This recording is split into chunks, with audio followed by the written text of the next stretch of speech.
It is impossible to say how first the idea entered my brain, but once conceived it haunted me day and night. Object there was none, passion there was none. I loved the old man. He had never wronged me. He had never given me insult. For his gold, I had no desire. I think it was his eye. Yes, it was this. He had the eye of a vulture, a pale blue eye with a film over it. Whenever it fell upon me, my blood ran cold, and so by degrees, very gradually, I made up my mind to take the life of the old man, and thus rid myself of the eye forever. I was never kinder to the old man than during the whole week before I killed him. And every night, about midnight, I turned the latch on his door and opened it, oh so gently. And then, when I had made an opening sufficient for my head, I put in a dark lantern, all closed so that no light shone out, and then I thrust in my head. Oh, you would have laughed to see how cunningly I thrust it in. I moved it slowly, very, very slowly, so that I may not disturb the old man's sleep. It took me an hour to place my whole head within the opening, so far that I could see him as he lay upon his bed. And then, when my head was well within the room, I undid the lantern cautiously, oh so cautiously. Cautiously, for the hinges creaked.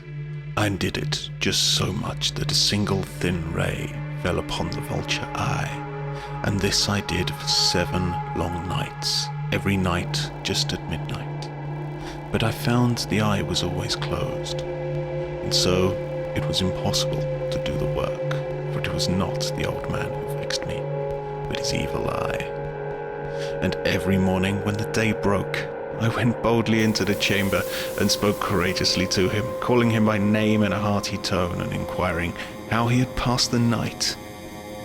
So you see, he would have been a very profound old man indeed to suspect that every night, just at 12, I looked in upon him while he slept.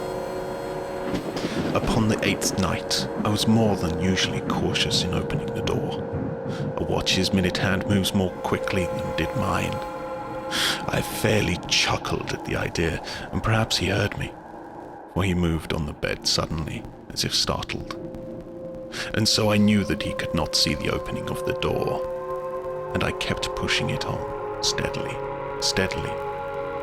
I had my head in, and was about to open the lantern, when my thumb slipped upon the tin fastening, and the old man sprung up in bed, crying out, "Who's there?" I kept quite still and said nothing. For a whole hour I did not move a muscle, and in the meantime I did not hear him lie down. He was still sitting up in the bed listening, just as I have done night after night, hearkening to the death watches in the wall. Presently I heard a slight groan, and I knew that it was the groan of mortal terror. I knew that he had been lying awake ever since the first slight noise, when he had turned in the bed. His fears had been ever since growing upon him. When I had waited a long time, very patiently, without hearing him lie down, I resolved to open a very, very little crevice in the lantern, until at length a simple, dim ray, like the thread of a spider, shot out from the crevice and fell full upon the vulture eye. It was open, wide open, and I grew furious as I gazed upon it. I saw it with perfect distinctness, all a dull blue, with a hideous veil over it that chilled the very marrow in my bones. Now I say, there came to my ears a low, dull, quick sound, such as a watch makes when enveloped in cotton. I knew that sound well too. It was the beating of the old man's heart. It increased my fury, as the beating of a drum stimulates the soldier into courage. But even yet I refrained and kept still. I scarcely breathed. I held the lantern motionless. I tried how steadily I could maintain the ray upon the eye. Meantime, the hellish tattoo of the heart increased. It grew quicker and quicker and louder every instant. The old man's terror must have been extreme. Yet for some minutes longer I refrained and stood still. But the beating grew louder. The old man's hour had come. With a loud yell I threw open the lantern and leapt into the room. He shrieked once only. In an instant I dragged him to the floor and pulled the heavy bed over him. But for many minutes the heart beat on with a muffled sound. This, however, did not vex me. It would not be heard through the wall. At length it ceased. The old man was dead. I placed my hand upon the heart and held it there for many minutes. There was no pulsation. He was stone dead. His eye would trouble me no more. The night waned, and I worked hastily, but in silence. First of all, I dismembered the corpse.